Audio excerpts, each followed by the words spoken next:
It is the Blues to Do TV show. It is a podcast live streaming here at the Seattle Drum School. Hey, KZ, nice to have you in the house. And we got Christian Sadler doing our engineering. Bunny Brown here. Bunny Bubbling Brown Sugar, pardon me, inductee into the National Black Radio Hall of Fame and the niece of the one and only James Brown. She is the voice of the American Blues Network and my favorite person to have as a co-host. Hopefully we keep her every week. She's quite busy, though. So, yeah, keeping her in the loop today, because today I finally booked a guy I've been wanting to book for a couple of decades. When I was still doing my podcast, I went, who's that guy? And then I faded, and I had to, Facebook took my money anyway. So, yeah, we're back. We're doing it.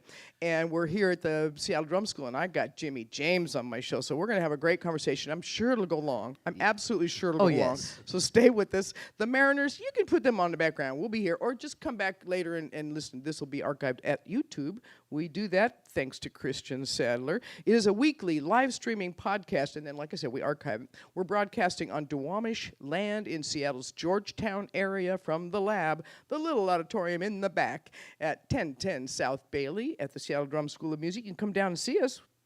I usually have coffee and treats, but we're already out.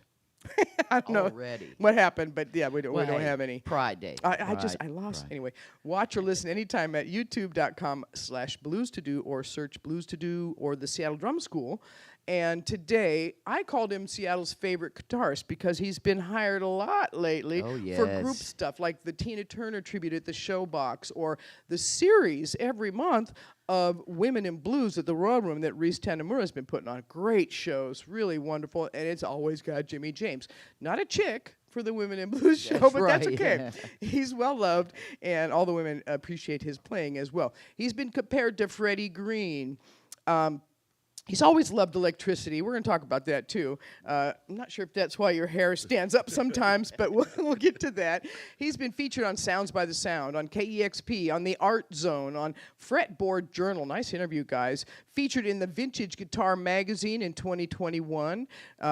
What'd they say in Soundwaves? He plays the bejesus out of a Silvertone. Yeah, and we're going to talk about that Silvertone.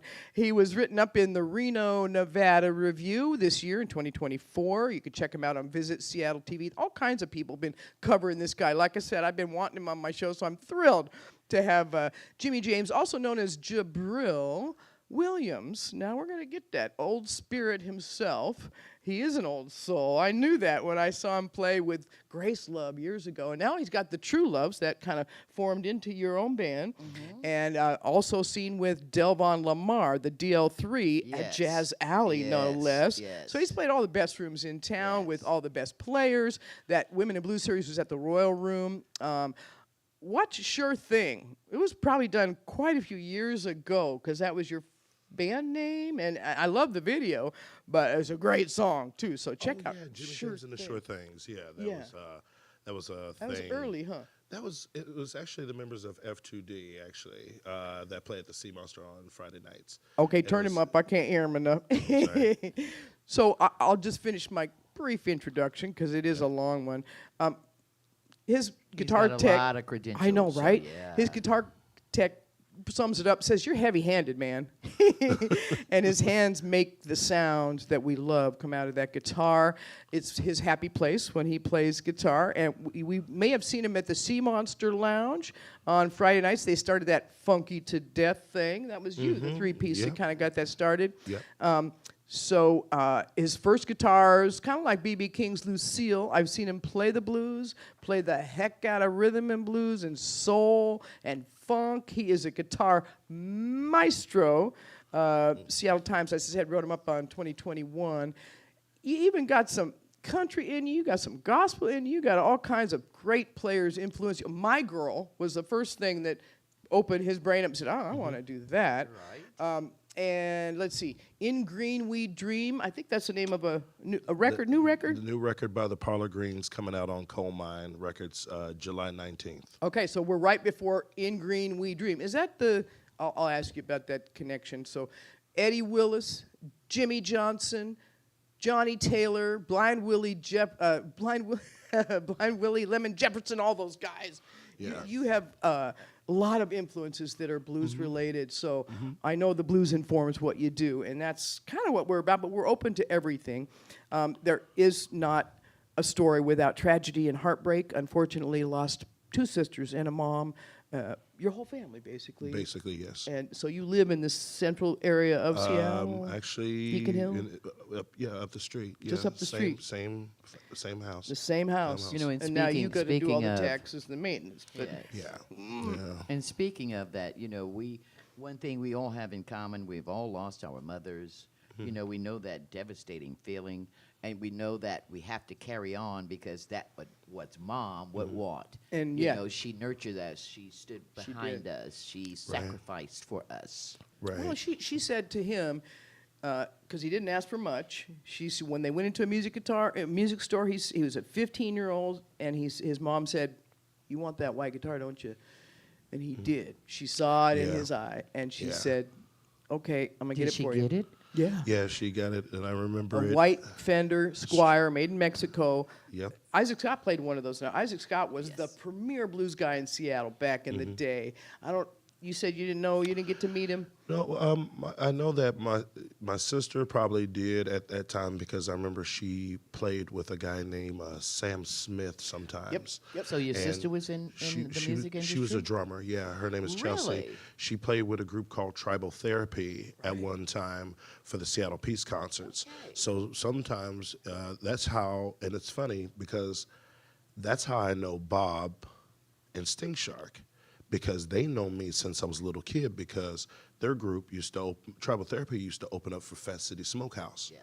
And so they know me since I was a little one, and I was the little kid with the little flat top running around, you know, in the summer with my sister wherever she went, because I always saw her as a rock star to me, Exactly. you know. She was a drummer. And she was a Talking drummer. about Chelsea. Yeah, she was like, and the hugest Rush fan you ever seen in your life too. Yeah. And you know, back in the day, you didn't have many women drummers, so No, that no. was a unique thing. And from I the started off as a drummer because that was the one kid she had, but she also had a little acoustic guitar sitting there, but I would mess with that a lot more. But because I watched her, and there's pictures of it, not that I'm gonna post those, but there's pictures of her when I went to her apartment to clean up her apartment after she passed. I was looking for this picture. I said, gosh, I haven't seen this picture in a long time. I wonder who has it. And I come to realize I went to her apartment, and on her refrigerator, when you walk in the door, there's a picture of me in my little tidy whites with this little multicolored shirt, you know, and sitting on her drum kit, and that's where all those pictures were. I was looking for them for years, and she had them. Right on the fridge. And then I went through her photo album, and she had a bunch of those, and I was like, that's where they went all this time. She had them in her possession. Yes. And so that was really, How special. you know.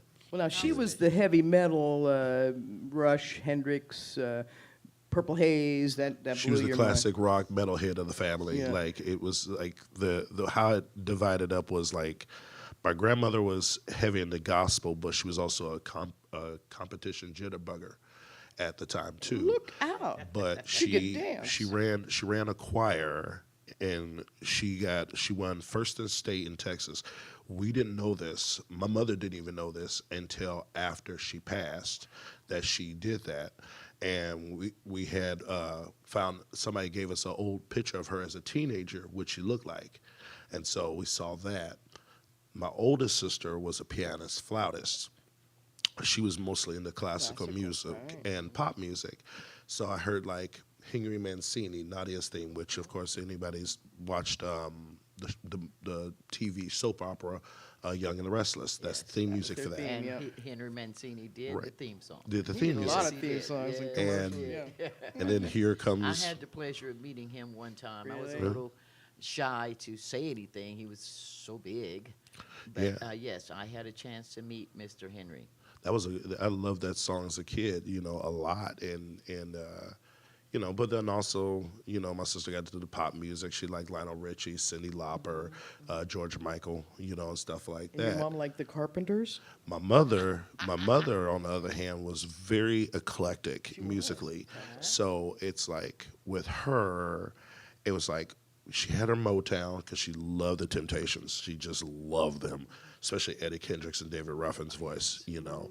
And then My mom also listened to a lot of James Brown. You know, I heard a lot of that. Trust me, I did. Heard a lot of his music, heard a lot of Otis Redding, and then she listened to a lot of Stax. But then she would turn around, and then she had the Carpenters. Stax would be Isaac Hayes. Isaac Hayes. She loved Sam and Dave a lot. Sam and Dave a lot. I remember she liked listening to the Carpenters, Mamas and the Papas. And then, you know, then she liked country. She liked Loretta Lynn, Patsy Cline. Good and so I music, heard a all lot of of it. that. Great music, And then, yeah. but then she could get very hip and would throw me for a loop one time. I remember she bought the Outkast Love Below album. And she's like, I love that Hey Ya song. I love that song. I like the way you move too. And then she loved Dave Matthews, Cap Mo, people like that. Right. And then one time a friend of mine, he said the funniest thing. He said, you're not going to believe this. He said, I caught your mom rolling in the car, and she was listening to Tupac's California Love. And that's how she blew out the speakers in the car. And so she's like, I need a bigger system. I said, a bigger system? You already blew out the speakers. She's like, but I like bass. I love that bass. The more bass, the better. I said, my mom, you just blew out the speakers. And, you know, speaking of, but, you know, it catch me funny. Like, you can have your genre of music, but there's a song that's going to catch you from a totally different genre. Yeah. And mine was Muskrat Love. Oh. I would play it over and over, you know, and with Sly and the Family Stone, I was hooked on Family Affair. Right. And this is a funny story, because my dad was a disc jockey, James Brown. We were music everywhere, all over. And I was playing Family Affair, and you had your little radio system in your room, and a little turntable, and I would you could put a 45 on, and it would just play it over again and play it over again. And I was just fascinated, in love with Family Affair, Sly and the Family Stone. It's a family affair. My mom comes in the room. She said, but she's saying beforehand, Bunny, cut the music down. We can't hear the TV. I didn't.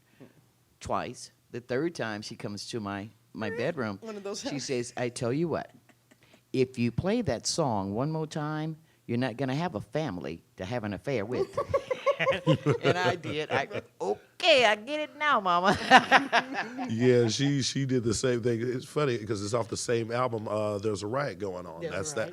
And her favorite song was "Thank You for Talking to Me, Africa," because she loved that bass line.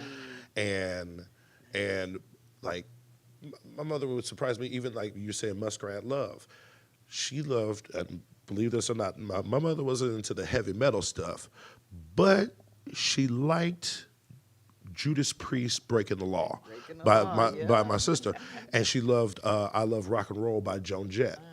And so Your mom should have been a music critic. I know. she was. And trust me, I could tell you. I love the quote she gave you when she first heard you play in your first band. What'd she say? I'll tell you the story. Yeah.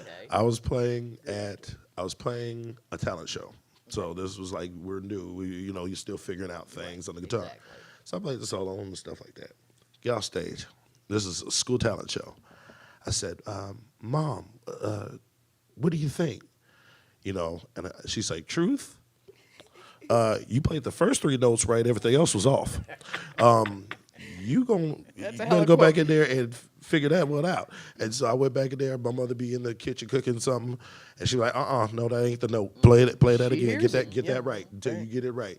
Now, did she know music, or she's just doing this by ear? She's doing it by ear. Yes. And because she sung in choir, Her and mom stuff. brought that up. Yeah. Yeah, she had to sing and stuff, and she had a group, which she would later, when she moved here to Seattle in '66, but she would come back and forth because her cousins live up here, and her cousin met her high school sweetheart at Garfield. His name was Robert Green, and guess who happened to be in that class with them and was in his first band, Jimi Hendrix. Oh my! So if anybody go out there and they Google Rocking Kings, you'll see a picture of Hendrix playing a white Super guitar at Washington Hall. I think it's 1960. And you'll see the back of a guy's head, and you see him playing piano. That's Robert Green. That's my first cousin's grandfather. Oh, and that's my mother's cousin's late husband, who he passed 5 years ago, the day after my sister Chelsea did, in October. And so he did that. Now, I just found out not too long ago, my sister's best friend, her name is Siobhan. Her cousin, or older cousin, because she's like, her name was Betty Jean. Betty Jean is actually was supposed to, well, Jimi Hendrix wanted to marry her. That's what the song Red House is about. Shut up. And when he said, you know, my baby don't love me no more, I know her sister will. Her sister's name was Maddie. And the house is still owned by the family up in the Central District. But it was a brown house, but from what I was told by my sister's best friend, who grew up, actually, she just grew up 2 minutes away, up here on the same street. And she said her hair was red. And so, therefore, and Hendrix really wanted to marry her. And so I asked him, I said, what happened? He said, well, her parents wanted her to stay in school. And so I said, you know, she's like, I don't know what year she was born. I said, it has to be 43, 44. Because if she's still in school, because Hendrix would have been 82 by now.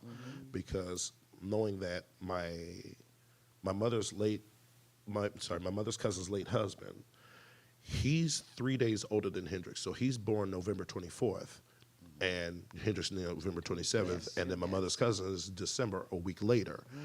And so when I talked to my mother's cousin, who I want to actually interview and ask her about that stuff, because she was also in a singing group with my mother called the Champels.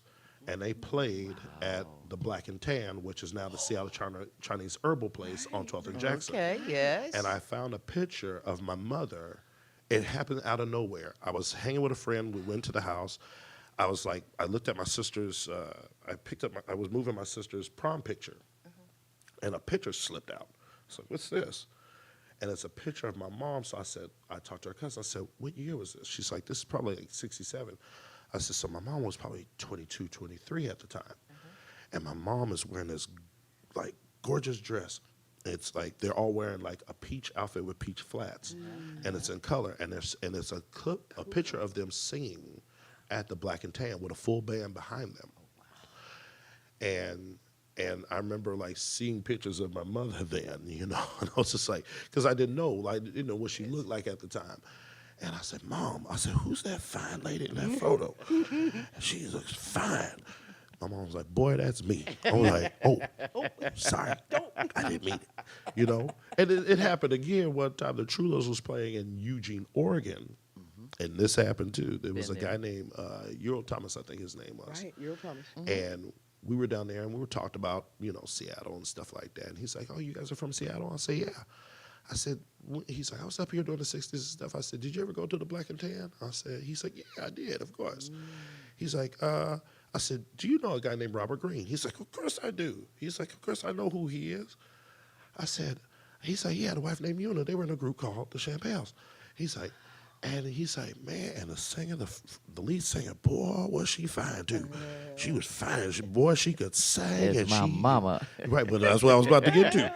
He's like, she was fine, and she was stacked. I said, watch out. I said, that's my mother you talking about. And he's like, oh. He's like, no intention, but he's like, but boy, was she fine. And so I go tell my mother. I said, Mom, you know, they told you how good you look. And I've never seen my mom blush a day in her life. You blushed that day? And my mother was like, stop.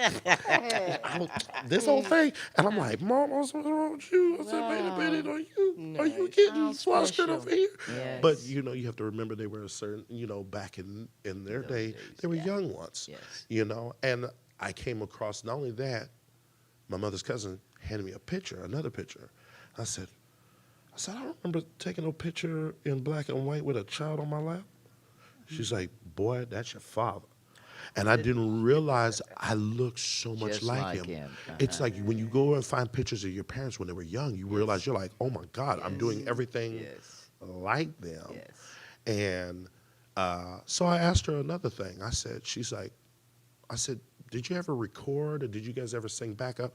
From what I was told, she told me that they had sang backup on certain things, but they can't remember who it was. Because it was just like, you know, they did what they call it a scratch track in those days. And there's a picture that she has of my mom in front of a boom mic, all of them singing backup. Now, it's on record somewhere, but there's probably some soul record with my mother's voice on it that I don't know about. You know, that reminds me of Ray Charles, because when Ray Charles was doing his thing, he would go into a city. He didn't have background girls. He would just, you know, a group, some girls. I need 3 girls. And they would come in, and they would record with him, and they would never get credit for it because he really didn't know their names. Right. They were just there for that moment at that time. Yeah. Exactly, and that's what I heard my mom did one time. They said Johnny Taylor of Who's Making Love fame, he would come to town, they would sing backup. They would sing backup sometimes, or they would do certain sessions. But again, they didn't know they weren't credited on that stuff. That's right. And so they, they collect the check, and then that was that. That was it. Right. And realizing, like, looking at that, and asking my mother's cousin, like, okay, do you have any more of that stuff? And from what I was told was that in her basement, she's like, well, I have some tapes of that, possibly, but you have to help me clean it up down here. And I said, what about the stuff with Hendrix and the Rocky Kings and the Velvetones? She said those, and I remember Robert Green saying they did record some stuff and it might be in the basement. But I said, She's like, but you have to help me clean it up. And we have to search for those. So I said, you know what? You got it, And she's like, if I can do that, I'll do that, and stuff. And that's one of the wishes, because she's in her 80s now. Yes. And it's just nice to, hear those things. A lot of times I'll just go over there, like, when there's a family thing going on. I like to hear those stories about what my mom was. The stories. And how she used to party. And she liked to, take, they said one thing she said about my mom, and I'll get back to the thing, but she said when they would dance, my mom had those screw-in heels where you could take them off and throw them off. And they said, your mom could dance. And she's like, thank God. And she said, when I was born, she said one thing she was scared of. She said, this is a true story. She said, your father had no rhythm, none. And she's like, and when y'all start playing instruments, I was so scared. She's like, I wonder who they going to take after. When my sister started playing drums, she's like, thank God. Then here comes me. And she's waiting. She was like, oh, thank God. And then came you. Right. She's like, thank God. He listened to me, So I'm like, my mother was just like, because she's like, your father could not dance. He was stepping all over my feet. Well, Marlee says that to me all the time. What? That I can't dance. I didn't say that. Well, you said I dance like a white girl. I didn't say that. So that doesn't mean I can't dance, but they say I dance like an instrument. I don't know how to put that together. But yeah. All I know is I listen to the records in my house. I mean, I'm not saying I'm like, some smooth dancer, but it's like, you gonna snap 2 and 4. That's just what it is, Right. But my mother was just like, she was so nervous. She's like, oh my God. She's like, and your father, thank God. And also he tried to sing. Oh my God. She's like, a lot of times she's like, if I went to go dancing, I would not take him with me because it was just all over my feet. And he just, Opposites attract, I guess. yeah, but Well, now, your mom bought you a $20 acoustic guitar to start with, and you talked about this in another interview. You broke it, you wore it down, broke the pegs. You had 2 strings to play with. That reminds me of the blues stories where they didn't have a guitar, but they took a broomstick and something and worked out where they took the wire up there and put it on the side of the barn and started doing slide right there on the side of the barn. So it's like you really have to be creative and come up with your own stuff, right? I mean, it's from your beginnings, the same thing, really. Well, because I used to have to tune it with wire pliers, even though I didn't know a thing about tuning then, Right. And the only thing, all I could do was play like the intro to Johnny Be Good, because it was the 2-string intro, because I was so big into, into Chuck Berry a lot, especially during my teenage years was that, B.B. King, Bobby Blue Bland, because my mother had this record of Bobby Blue Bland and B.B. King together, which I listened to every day I would get home. I used to play the heck out of that. Yeah. She had these Maxell tapes, which was the thing back then, and she put the Maxell tapes in, and I would copy it and then to reveal my age. I had a Walkman, right? And when the batteries would run out, the pitch would change. But it was so like adamant because music was always playing. And I That's would always right. dig through her records. And I remember one day, true story, I asked her, I said, Mom, could we go to Goodwill? She said, why? I said, I want to get an 8-track, right? And I understood how an 8-track worked. And then I didn't want it no more because, you play the song and it'd be like, ding, ding, ching. You'd be like, wait a minute, the song's not done. But the one thing I will say about an 8-track will force you to listen to the whole album. It's true. That was my point. Now, see, nowadays you see a song you like and you can go back to it. With the 8-track, say your song is coming next and you're on the way home. You had to make the block a couple of times if you wanted to hear your song, you know what I'm saying? Because there was no such thing as fast forward to the next one. You're going to hear everything we have. Gas was cheaper then, too, so you could keep driving. And what's funny about that, too, I remember, true story, I still have my grandmother's 78 shellac records of like Sam Cooke and the Soul Stirrers. Oh, my. Still have that. Oh, my. That's placed in my mom's room. I still have my mother's 8-tracks that are in a suitcase, all her 45s, all her records, my sister's records. So there's a stack of them. What a collection. And I remember, true story, my good friend from middle school, when he was like high school, he got a Cadillac, right? Like a canary yellow Cadillac. Mm-hmm. And I remember he pulled up, he's like, man, I'm going to pick you up. We just, because, we don't have nothing to do. Mm-hmm. So we're sitting there looking at his radio. We're like, he's like, what's that? Is that tape there? I said, oh, that's an 8-track like my mother used to have. Hold on. Let me see. He's like, well, how are we going to play music? I said, hold on. So I run back in the house. I was like, Mom. She said, what is it? I said, can I get one of your 8-tracks for borrow some of your 8-tracks? She's like, look here. You can use them, but you better not mess these up because I got some good records on here. Right. So you better not mess these up. I said, okay. So I said, I'll be very careful with them. So I grabbed like two or three. Mm-hmm. And I think the first one was Commodores, as I recall. We put it in there. Brick House comes on, right? Right, but the sound is not high fidelity like we used to. I was like, where's the rest of the high end? Where's the rest of it?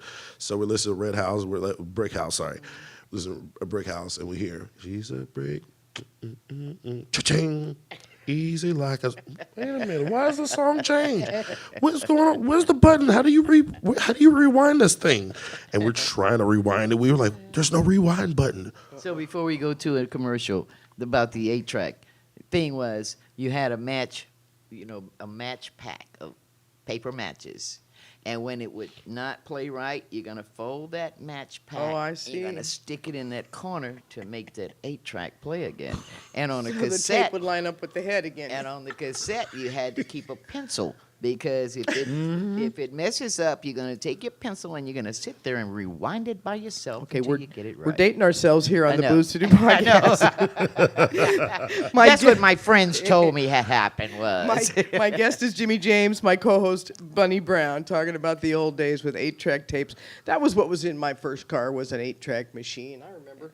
And there weren't too many choices for music, so I'm glad you had some good choices. Mm-hmm. This is the Blues to Do podcast. We're going to take a quick break for our sponsor. It is Mitch's Best Buffalo Sauce.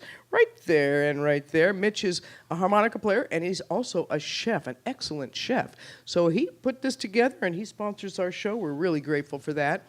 And we do have an image and a jingle. We're going to get into it here. Oh, yeah. Because he gave us this. Mitch's Best Buffalo Sauce. It's just always been like... Mitch's Best Buffalo Sauce. It's always been like... Well, the sauce boss says you you tried the rest. Me and my mother. You'll be back, cause this one's best. Mitch's Best Buffalo Sauce. Oh, let's see. Oh, I got a script. So distracted.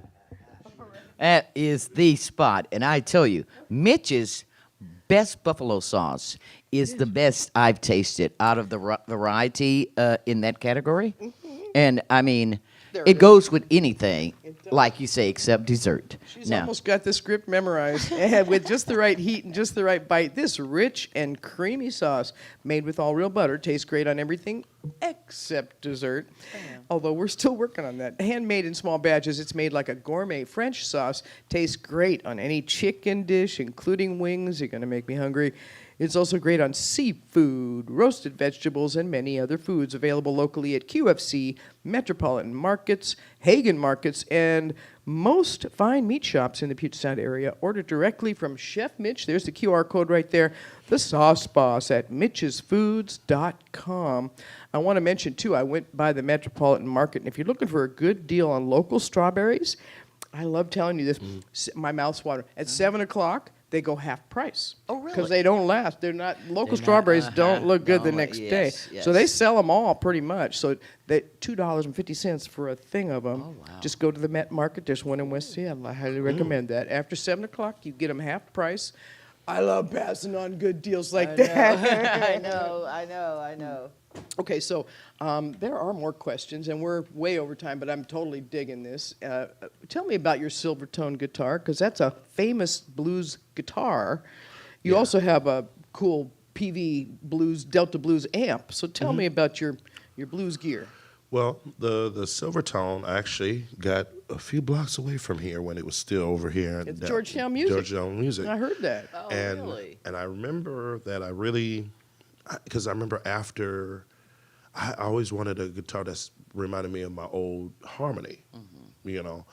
And so this would be the second time that a guitar, you know, they say a guitar can call your name sometimes. Yes. And this was the second time it happened since the Strat. So I walk in there and I call them. They say, "Oh, we have one." I said, "Let me go see it." And I looked at it and I was like, There it is. I said, "This is what I need." So I was just like, "There's the Strat, yeah." And the Silvertone was just calling me. So I was like, "You know what?" And I was like, "Do I really have the money for it?" I said, "You know what?" Money's just paper. Right. And I said, Sometimes you have to sacrifice. Right. And I was just like, "You know what? I'll go get it." And when I played it, I was just like, This it is has it. that at home feeling. This you know? my baby here. And it's part of like your personality, your anatomy, you would call it. And so the story behind it, from what I know, and my guitar tech, he always takes care of it. I have one and I have the other. And actually, the guitar was on its way to the dump. It was in the garbage can, and he found it and got it out of there right before it went to the dump. Wow. And so I got that. And as far as the Strat is concerned, that was at American Music. And I remember after my Harmony, like the jack caved in and all that stuff. And so went to American Music because I was going to go get some strings. And I just kept eyeing that guitar. I was like, "Oh, man, I want it." Right. And and my mother's like, "You know what? You never asked for nothing." She's like, and she could see clearly. She's like, "You want this." Right. And she's like, "'Cause you don't never ask for nothing, you know?" And so she's like, "Go get it." I said, "But Mom, how we gonna pay for it? How you gonna pay for it?" She's like, "Don't worry about it. We'll figure that out later. Right. Here, put it on the counter." Cool. And so I went and got it, you know, and it's just, you know, and it's so many memories because it's just, you know, when you know it well enough, again, it's like having that anatomy. You know what it's going to do before it doesn't, you know. And so that's, you know, that's the beautiful thing about Great it. story. And Great your mom story. buried in Renton near the Hendrix grave that's huge. Not too far away. Not too far away. Not too far away. And you visit her every week. Yeah, Clean her grave. sometimes 2 to 4 times a week. That's amazing. Yeah, I go see her all the time. Yes. You used to take walks with her on Beacon Hill under the power lines, and you loved the sound of the electrical energy. I remember that sound myself. I mean, I've been up there not recently, but I was like fascinated by the same thing. It makes my hair stand up just thinking about it. Tell me about that experience. Well, I used to love just listening to the crackle and the buzz of it, which, if you think of the irony of it, it's like, okay, play guitar, right? Now, each tower has 6 lines. Guitar has 6 strings. Sure. Yeah. And so I used to go up there a lot with her. She didn't understand it at first, but then she understood, oh, there's the correlation between the two. And she's like, oh, that's why he likes to go up there. And so she would take me up there. Because it was usually always me and her anyway, you know, because whatever, you know, she'd be like, here, let's take him up here, or he likes to go up here, you know, and I just sitting there just listening to it because it sounded like music to my ears, you know, all the time. And it still does, and I still And go this up is so there. special. Yeah, I still When go you up make there. music with stuff like that, I mean, the dryer. You mentioned the dryer having a Oh, the funk washing going and now it would turn be the into wash machine song, would get right? unbalanced every time. Yes. Like when when you have the and it's just go kaboo kaboo kaboo, and it would make a beat, Your heartbeat. and I would hear that, and so I was just like, so sometimes I would like tap against it while I was doing that. Of course, and my mother's like, "Why did you tell me the thing was up?" She had to come over here, like, "You about to break it," and stuff like that, But I was usually always watch that, yeah. Yes. You talked about your guitar tech, Mike, and he described your playing as heavy-handed. Yeah, Mike Head. He's a great guy. He's one of the most fantastic. Him and Chris Lamba, one of the most fantastic care of guitar your gear. techs because they actually don't just set it up. They're just like, what style do you play? And we'll work with you until you get it to where it feels great, and it feels the way you want it, and then they'll make sure that it's right where you need it, So yeah, he's fantastic. Well, and talk about how your hands make your sound, the unique guitar playing sound that you have. Your hands really do that work. They make the sound that you want. Talk about that. Well, like I remember I would listen to a lot of elders, and always do. And one of the guys who used to take me under his wing, there was actually two people I remember really took me under their wing. Coleman Brown. Oh yes. He would always, I know I shouldn't say this, but he would actually, he would actually let me sit in with the band when I was like not 21, so I was still a He's the one, teenager, right? and I used to do that sometimes at the Rainbow Tavern, and I wasn't supposed to be there, but we could say that now. Laws are made for breaking. Yeah. And another person who used to take me under the wing too, and I remember like at the time when I started, I was like 12 or 13. And I learned about tube amps from him was Ari Joshua. Okay, I wrote his name down. Yeah, Ari Joshua. And it's so funny because he was 15.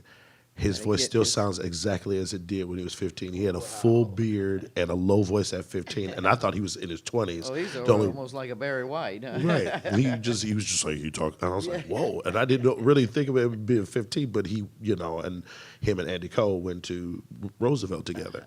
And so I would hang around him a lot and be like, oh, what's that you're playing? What's that you're playing? Da-da-da. Because he used to play with a group called Acidophilus Culture, as I recall. Okay. And I remember they would play these house parties and they would play music by the band of Gypsies. And so I would sit there, I was like, I said, oh, he like been a gypsy. So I was watching him, and stuff like that. Same thing with Coleman, we'll just watch him play, and I was like, and he would take me, come on, over boy, get up here and do your thing, and would give me that chance, Yes. So it's just like I'm always indebted to those guys, for that. We had him on the show. I love Coleman, and I Yes. love Herman's playing too. Herman, Septimus. I mean, and when the brother passed, I guess he was like the leader, and they kind of broke it up. But when I first came to Seattle, it still happens this was once in a one of while, the best bands I saw. I was like, I'm calling Texas. There is this band here in Seattle. Well, and you mentioned Coleman Brown. He actually also took Isaac Scott under his wing and taught him the blues. He came up from Oregon. So Yes. Coleman's been planting some big Oh, seeds yes, for the yes. Northwest scene. Yeah, he made it. Talk to Made me it about the happen. Northwest scene. You've traveled the world now. How do you see Seattle being different or not different? I mean, Better or worse? Yeah, compare us to. Well, it's like when you go, every place has their thing. That's what I say, And it's like, being from Seattle, it's like most people will say, oh, the first name will pop up is Jimi Hendrix, of course. Yes. Nirvana's always the second, Yes. In that, Yes. And it's different. Every place has its region of where they're from. It's like it's different up here. It's like, okay, you hear the groups like the Sonics and all that, out of Tacoma. So they have a different thing, And I remember true story, every time I would go to each city, I would play the music from that city. I remember one time going to Augusta, Georgia.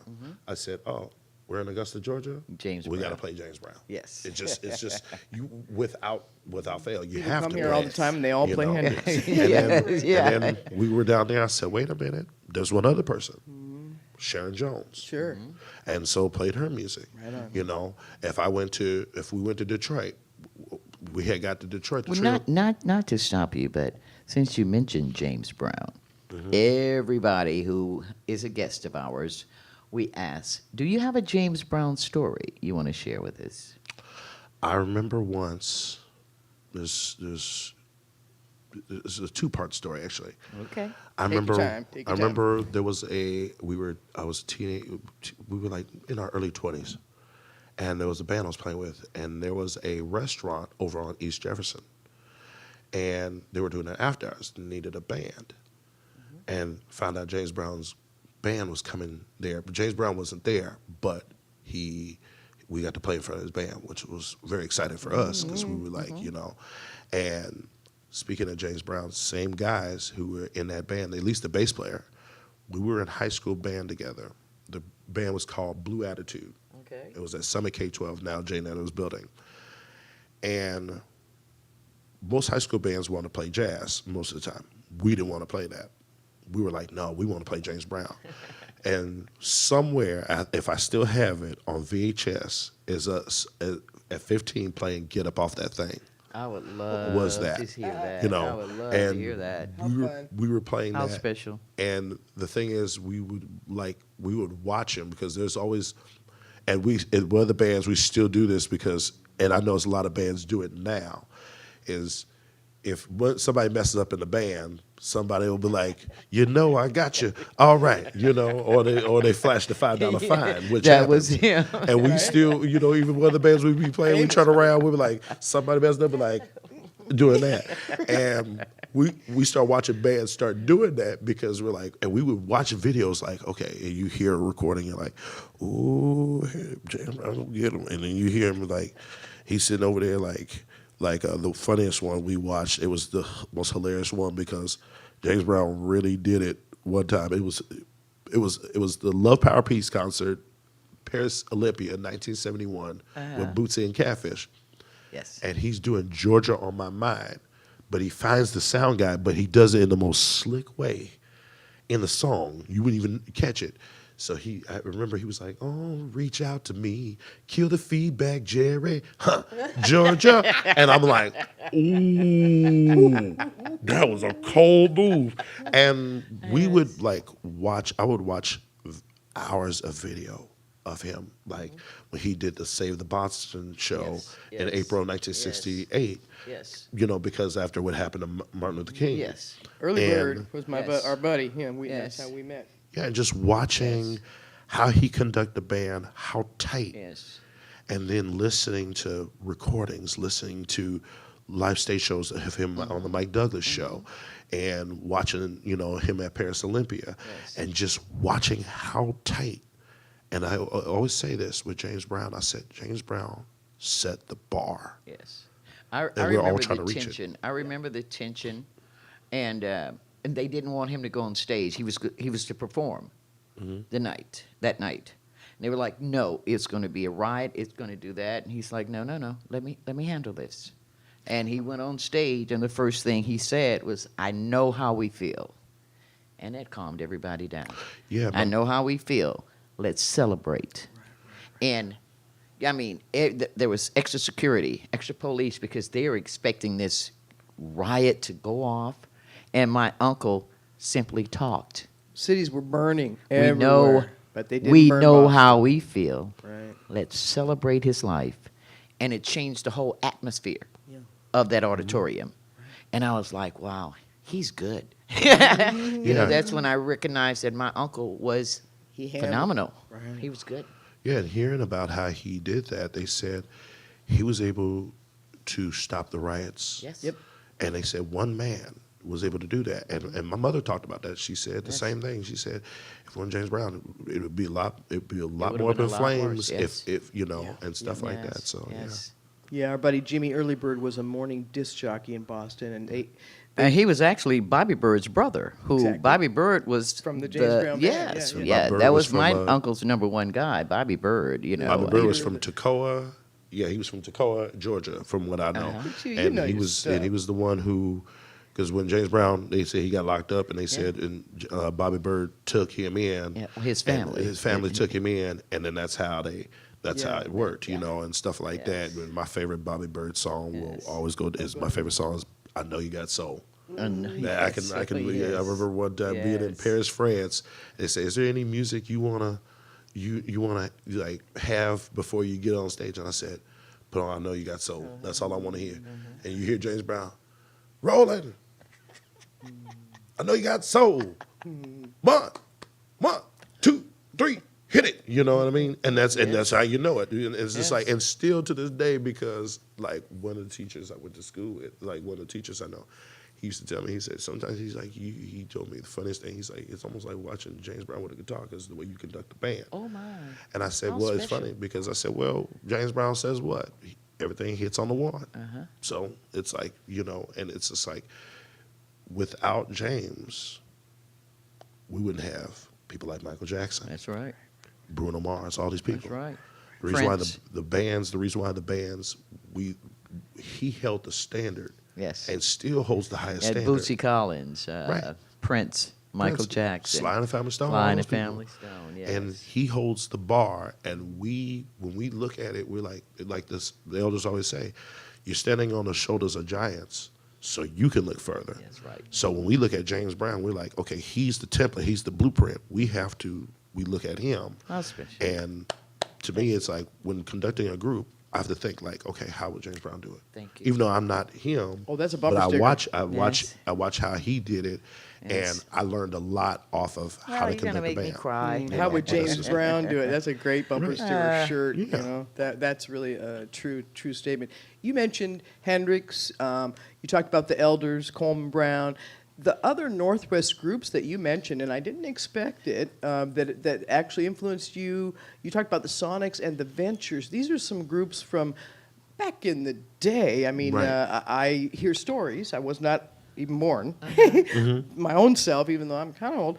A lot of my elder women singers, Nancy Claire, Valerie Rosa, they sang. They backed up those groups, and you know, talk about it all the time. So so you realized when you heard them that they were standing out somehow. They stood Yeah, out. because it's like you hear the mixture of rock and roll, but rhythm and blues. And the reason why I want to say rhythm blues because you'll say R&B, and people are like R&B, and they're like, oh, you mean? And I'm like, and it gets confused. So I like to say the word rhythm and blues a lot because I remember the Sonics did a version of Barrett Strong's "Money That's What I Want," which I love Barrett Strong, but then I heard their version, and I was like, the Sonics version. I was like, whoa, what's this? Yeah. You know, and they put a rock feel to it, but still had that driving rhythm and blues sound back then. Bass. Yeah. And that's what I noticed. Like a lot of music in the '60s, it's like when you listen to it, there was an intertwining of all that together. Yeah. You know, you could hear the bands from the British beat, and they were listening to a lot of blues, rhythm and Yes. blues, and then they were like, you know, it's like, you know, and then next thing you know, okay, you hear like okay. You hear a lot of groups who would do like cover some of the Beatles stuff. I You was know, going to and say stuff like that. Beatles. The Beatles go back to. Yeah, like Aretha covered Eleanor Rigby. Yes. You know, and of course she, you know, Aretha being Aretha, she made being it the, hers, yeah. being the queen. She knocked it out the box. She always turned it into gospel. She could take Yeah. that and it's like, and you would never think that, but she turned it into gospel. But that's the genius of Aretha Franklin. You Yes. know, period. Yes. Aretha took respect. And, you know, like, what is it? Otis Redding said at Monterey Pop. He said, I'm going to do a song little girl took from me, but I'm going to do it my way. Right. But, you know. from me. Yeah, but, she took. And she did it. She made it her and own. Say a Little Prayer was Made it Dionne Warwick. Another You one, know, yeah. she did that. Yeah. And she owned it. And then there was she something. had one. Jimmy Ray was a preacher's son. And when his daddy would visit, he'd come along. Oh, yeah, son of a preacher Son of a man. preacher man. And funny that on her albums, and I'm gonna backtrack just a little bit. On a lot of her albums, she had the Sweet Inspirations, okay, which featured Whitney Houston's mother. Now, funny Sissy. thing, Sissy. Now, I'm gonna bring up a crazy story that I forgot to mention. When my mother performed at the Black and Tan, they were singing, the Champels were singing Sweet Inspiration, but didn't realize the Sweet Inspirations were in the crowd Really? and didn't know they were sitting there listening. And I think, as recalling, my mother said, I think it was Sissy who came up because she recognized her when she saw her and said, they came up to her and they said, y'all sing that better than we do in the studio. And mother was shocked because she didn't expect them to be in the crowd because they were open up for them, but she didn't know they were sitting there watching. Okay. And so that was that story. But yeah, Son of a Preacher Man was, and it's funny about Son of a Preacher Man, that was originally written for Aretha, but she turned it down. Yeah. Well, now, we could talk all afternoon, I could tell. And anytime you want to come be a we got to have him back. I mean, you have so many stories. When I'm not here, Like, you're not here, we're going to bring him. To end. I don't want this to end. I mean, you know. You live close. We're just going to call you if we need a co-host, all right? Just come on in, man. Don't try to take my job here now, okay? You have a new record coming out. We mentioned it earlier. You have a bunch of records. People can reach you and find out more about you on Instagram. Am I right? In Green We Dream is the new one come out in July. Greens. Yep, July 19th on Call My Records. Cool. Okay. So we'll find out more on Instagram or other places. Yes, you can find and out on that Instagram. QR code will scan and go to Instagram to see more. And hear it on the American Blues Network. Very good. We're going to do that. So what are your dreams currently? Are you filling up your calendar with tours and stuff, or what's? I'm actually supposed to be. I'm supposed to do a recording session, doing an instrumental with a group of people that I know from a label down in the Bay Area, and we're doing a remake of a Sharon Jones tune, and. Actually, one of my bandmates, Adam Scone, who's in the Parlor Greens, who actually worked alongside Sharon, he's going to play the organ part and do that stuff. And then the True Loves are out on the road. We're supposed to go to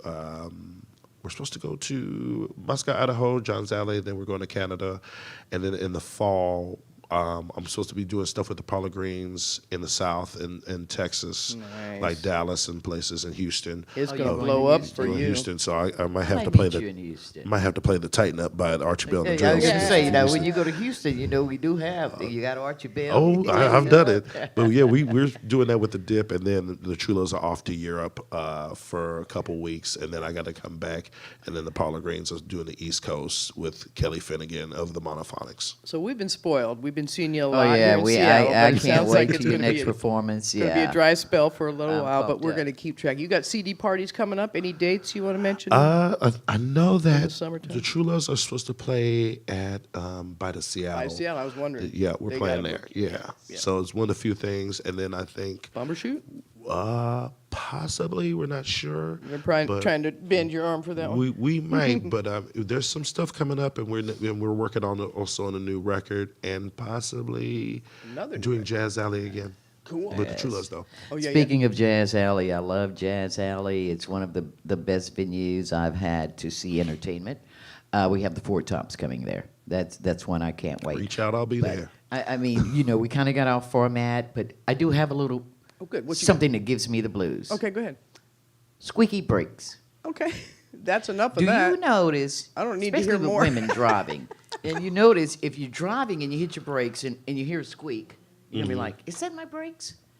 And if it's somebody else's brakes, you're like, "Man, your brakes squeaking." Okay, this is my new shirt. I'm going to talk about that instead of brakes.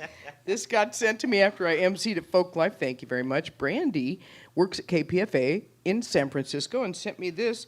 My buddy Tom Mazzolini books the San Francisco Blues Festival. I got to hook you up to him because you should be playing that festival. Blues by the Bay is his show on KPFA, so I'm so pleased to wear this shirt backwards because that's on the back, but I put it on the front. That's good. Yeah, Blues by the Bay. Anyway, I wanted to give a shout out to Brandy thank you for sending me all those fun stickers and a shirt. Thank you, Brandy. I love stuff like that. Pride Parade Pride today. is this weekend, yes. The parade was fantastic, and I just feel sorry for the people who are destroying the flags or burning the flags or tearing down the flags because it was such a beautiful, peaceful parade. Right? Wear your freak flag out, huh? Yes. So I love seeing you in your happy place. What do you do when you're not playing guitar? Do you garden or cook or any hobbies? I usually either just go over songs, go through the YouTube rabbit hole, music. and find these rare soul classics and stuff like that, and try to sit there and learn them, or either sometimes there's a Monday night jam.